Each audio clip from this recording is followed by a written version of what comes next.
Ladies and gentlemen, I'm going to be introducing somebody now that you don't know. You don't know him because he's not a member of the Staten Island Tea Party.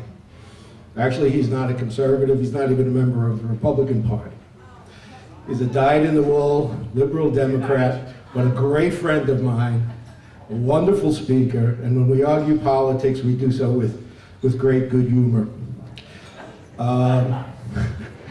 He is a former principal.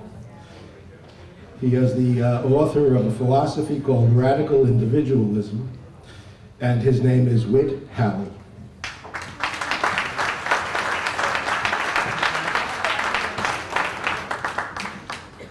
Frank promised me he would not introduce me and identify my background or my interests.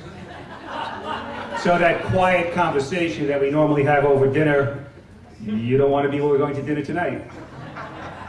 I'd like to thank Frank, Lorraine, and the Tea Party for the honor and privilege of introducing the Great Patriot Award to one of our own great patriots, our own Staten Island patriot who spent most of his life taking an individual stand for our community, for our city, and for our country. As he has been called and described in the media, he is Staten Island's painting patriot. I wasn't planning on coming here today, you can tell by Frank's introduction, but because he is a friend of mine who I disavow at any public event, I was half committed, and then he said he wanted me to introduce Scott LoBaido. And Scott I knew before he was famous. He was a student of mine back in 1979 when dinosaurs roamed the earth. And he at that time was just as outspoken and just as committed to things he wanted to do, including his grades on his report card.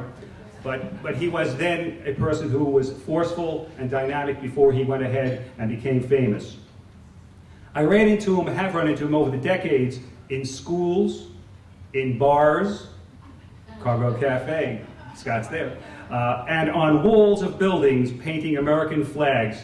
Most recently, about 2 years ago, just before the Staten Island School of Civic Leadership opened, of which I've been a partner in helping open, he was outside in the heat, buff, not in a shirt even, I don't believe, painting one of his American flags, looking as happy in the production of doing something good for the community as the flag itself represents.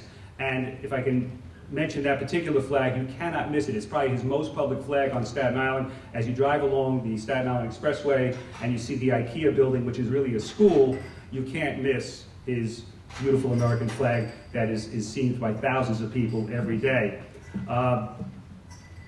He says, Scott has said about his flag project, quote, "It's about the patriotic glue, the glue that keeps us all together regardless of our ideology."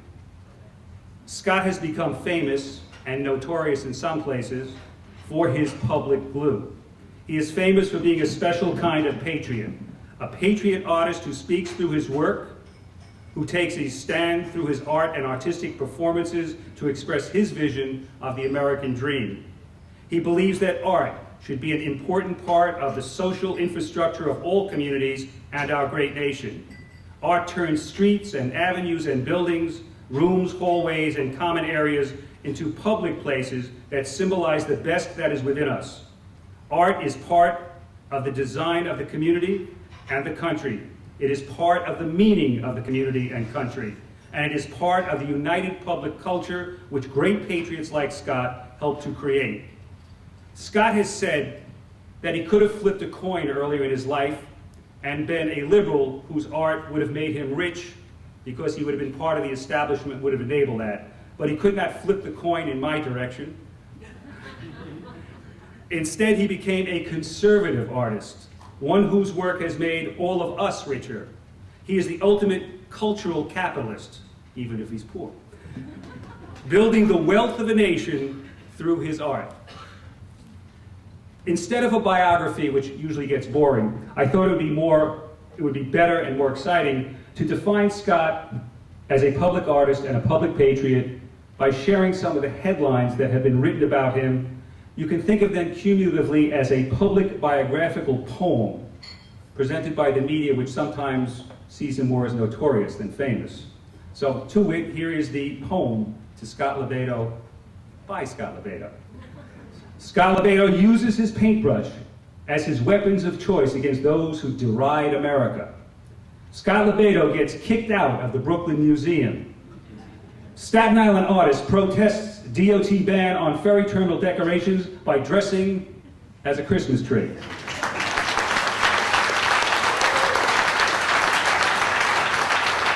Staten Island artist Scott LoBaido's painting of the Brooklyn Museum director on a toilet bowl displayed at Borough Hall. You like this kind of stuff, artist Scott LoBaido just itching to tar Osama bin Laden with his brush. Scott LoBaido does a painting performance inside the historic St. George Theater as he exhibits new work and raises money to travel across the country to paint American flags in all the states of the United States.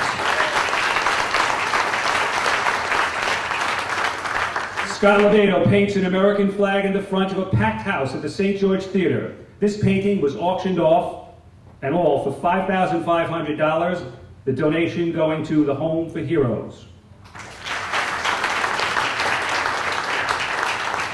Watch live as Staten Island artist Scott LoBaido paints the largest American flag in the world. Citizen Scott LoBaido proclaims victory over hatred by protesting Kansas church.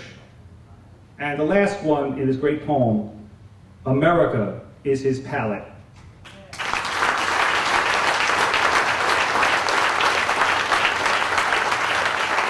In an interview regarding the Hail to the Chief exhibit that he produced and performed, Scott said, "Who is my biggest influence?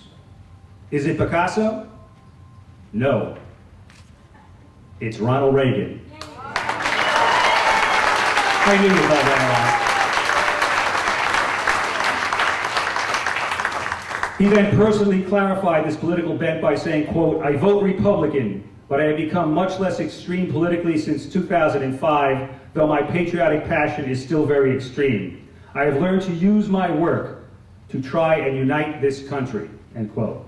So, let us welcome that extreme patriot, that great public artist, the recipient of the Staten Island Tea Party's Great Patriot Award for 2012. Let's welcome Scott LoBaido.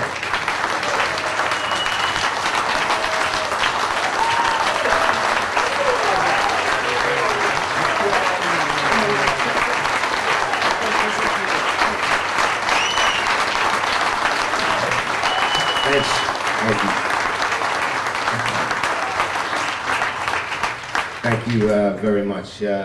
He's gonna follow me around everywhere. that's pretty good. And coming from a liberal, that's good. That's really good. A right liberal. A right liberal. A right liberal. Really, that was beautiful. Thank you. This is really an honor. I'm not good with words, and Frank contacted me and said to make sure that I was going to say a few words. My words are on my canvases. That's how I express myself, but I am a middle child, so I do like the attention, so I'll say a few words. It was about 20 years ago, and I was an artist my whole life, and it was about 20 years ago, and I was trying to feel it out. Where am I going? I'm going to go uptown, I'm going to bang on the doors in the city, because I got a gift. And then just something hit me. I saw, especially in the arts at this time, and music and Hollywood, that the creative community was, I guess, not appreciating America as much as they should have, because I feel as the creative person, I have more rights than most people in this room, because I get to test the boundaries. We as artists get to test the boundaries of that First Amendment. And by doing that, there's a reason that we have that. It's the greatest work of art, the American flag. And I said, we're falling out of love. I see people falling out of love with this flag and everything that traditional about what makes this country great and what makes us crazy artists who we are. So I decided to flip the coin, as he said, and take my gift to try to bring that romance back, us fall back in love with America. So that's what I've been doing for the last 20 years. And again, after him rattling on some of the hundreds of headlines. He chose them well. I don't get to realize what I do, you know. So it's nice that I get on it like this. I'm an emotional guy, as you can see. Anyway, I wanted to yell at the Tea Party because for 20 years I've been doing this. I've been tossing tea for 20 years. I've been trying to get you people on board for 20 years. But then I realized I am that crazy artist where I'm a little like, this guy's doing the right thing, but let's just take a little step aside. So anyway, when you guys did come out of your closets, I applauded. I said, here's the people that should be, the people that aren't politicians. They're just working class people, regular people that were always too busy or just a little afraid to, you didn't want to look like that crazy activist. Well, you're here, you're in now. You're all crazy activists now. But anyway, so I really welcome you. I'm so excited when you guys came out and stuff. And so it's great, and I'm really honored that you have honored me as, you know, titles are what they are, but I am a conservative artist. You know, my critics, the New York City art world, they know my name. They know me. There's a little black X next to my name. But that's okay. I sleep well at night, and that's good, and I still socialize. I go up to these galleries. I have more liberal friends than I have conservative friends, and like you guys said, I'm sorry? I'm sorry? Yes. Anyway, so just like Frank and with you, it's discourse. It's the beauty of it, and especially in a community like Staten Island. We have an extreme diverse community. I mean, I got honored by the Tony Gator Democratic Club a couple of years ago. And it was funny, if I have time, quick story, that as they were honoring me as the humanitarian of the year, it was right when I came back from traveling across the country, and I told them, I said, people used to ask me, like, what's Staten Island like? Doesn't it smell there? Isn't there something in the air? Isn't there garbage? And I said, no, it's been cleaned up. And as I received this award from the Democratic Club, I said, you know, maybe there is something in the air when the Democrats are giving a Republican the Humanitarian of the Year award. You know, but back to what I'm saying is what he said. It's about the community. It's always about the community, that we have the right to speak our mind, and just me playing a role, a small role in trying to make that happen. I'm honored for having you honor me. Thank you.